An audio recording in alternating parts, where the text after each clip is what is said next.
Hello అండి. ఎప్పుడైనా మీకు జున్ను తినాలనిపించిందనుకోండి, ఇంట్లో జున్ను పాలు లేవనుకోండి, అప్పుడేం చేస్తారు? నేనైతే కామధేను వారి జున్ను పౌడర్ ప్యాకెట్ ఉంటుంది చూసారా? అదైతే తీసుకొచ్చి ఇట్లా చేసేస్తూ ఉంటాను. మీరు కూడా ఎప్పుడైనా ట్రై చేశారా? దీని వెనకాల ఎట్లా చేయాలో అవన్నీ కూడా రాసుంటుందండి. కాకపోతే ఏంటంటే వాడు కరెక్ట్‌గా చెప్పడండి. మనమే చూసుకొని చేసుకోవాలి. ముందుగా అయితే 1 లీటర్ పాలు తీసుకున్నాను. ఈ జున్నుకి ఎప్పుడైనా సరేనండి ప్యాకెట్ పాలు అస్సలు వాడొద్దు. ఇట్లా మనకి కేంద్రాల్లో దొరుకుతాయి చూసారా పాలు మిల్క్ సెంటర్‌లో అట్లా తెచ్చుకోండి. ఆ పాలైతేనే టేస్ట్ బాగుంటది. బెల్లం కొలత అయితే చెప్పడు కానియండి, పాలైతే కరెక్ట్‌గానే చెప్తాడు. 1 లీటర్ పాలు అని చెప్పేసి వెనకాల రాస్తాడు. 1 లీటర్ పాలైతే తీసుకోండి. దీంట్లో ఎటువంటి వాటర్ అయితే కలపొద్దు. చిక్కటి పాలైతే తీసుకోండి. ఈ పాలల్లో ఈ పౌడర్ అంతా కూడా చక్కగా కలిసేలాగా మొత్తం అంతా కలిపేసుకోవాలండి. నేనైతే ఏదో ఆలోచిస్తూ ఇట్లా ఫోర్క్ పెట్టేశానండి దీంట్లో కలపడానికి. అసలైతే ఫోర్క్‌తో కాకుండా విస్కర్‌తో కలపండి, బాగా కలుస్తుంది. మనం ఏ పిండైనా సరే కలిపేటప్పుడు విస్కర్‌తో కలిపితే అసలు చక్కగా మెల్ట్ అయిపోయి పిండంతా కూడా ఈవెన్‌గా కలిసిపోతుంది కదా! ఇంకా కలుపుతున్న కాసేపటికి నాకు అర్థమైపోయింది ఇదేంటి ఫోర్క్ పెట్టేశాను అని చెప్పేసి వెంటనే ఫోర్క్ తీసి పక్కన పడేసి విస్కర్ అయితే తీసుకున్నానండి. నాకు ఎప్పుడైనా ఏదైనా కలిపేటప్పుడు విస్కర్ కనిపించలేదనుకోండి, నాకేదో చెయ్యి ఇరిగిపోయినట్టు అనిపిస్తుంది. మీకు కూడా అంతేనా? ఎందుకంటే ఏ పిండి కలిపినా సరేనండి, మొత్తం అంతా కూడా ఉండలు లేకుండా చక్కగా ఈవెన్గా కలిసిపోవాలి అంటే విస్కర్ తప్ప నాకు ఏది పర్ఫెక్ట్గా అనిపించదు. చేత్తో కలిపినా కూడా నాకు ఎందుకు అంతగా కలిసిపోయినట్టు అనిపించదండి. ఇంకా ఈ పౌడర్‌ని మొత్తం అంతా కూడా ఉండలు లేకుండా చక్కగా కలిపేసుకున్నాను. మొత్తం అంతా కూడా చిక్కగా పాలులాగా తయారైపోయిందండి. అసలు చాలా చిక్కగా ఉంది. చూసారా ఇక్కడ? ఇంకా ఇప్పుడు దీంట్లో మనం బెల్లం కానీ, పంచదార గాని వేసుకోవాలి. అసలు ఎప్పుడు జున్ను చేసినా సరేనండి, సగం బెల్లం, సగం పంచదార వేసుకోవాలి. అప్పుడే జున్ను అనేది చాలా టేస్ట్‌గా ఉంటుందనమాట.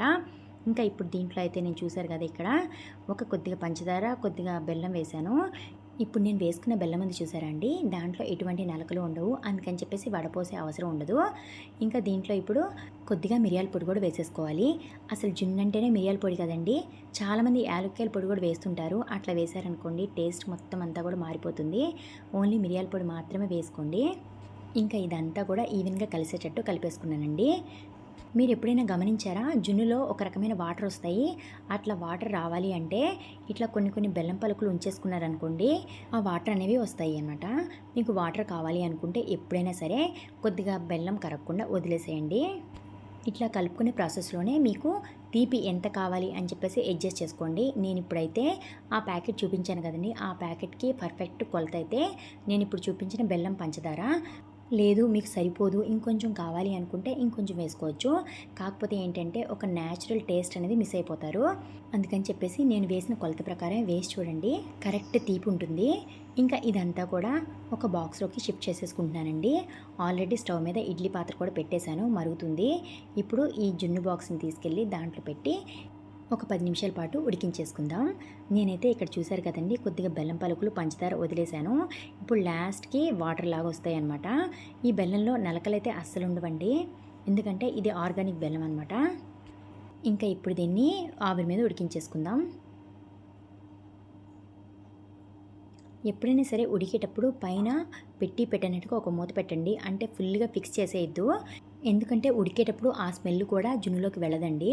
అందుకని చెప్పేసి ఇట్లా పెట్టినట్టుగా ఒక మూత అయితే పెట్టుకోండి. ఇంకా ఒక విజిల్ అయితే వచ్చేసిందండి. ఉడికిపోయింది అనుకుంటున్నాను. ఒకసారి తీసి చూసేద్దాము. ఓకేనండి, ఉడికిపోయింది. ఇప్పుడు దీన్ని తీసి ఫ్రిడ్జ్‌లో కాసేపు పెట్టుకుందాము. ఎందుకంటే వేడి వేడి జున్ను కంటే చల్లగా తింటే చాలా బాగుంటుంది కదా! ఇంకా కాసేపు ఫ్రిడ్జ్‌లో అయితే పెట్టేసుకుంటున్నాను.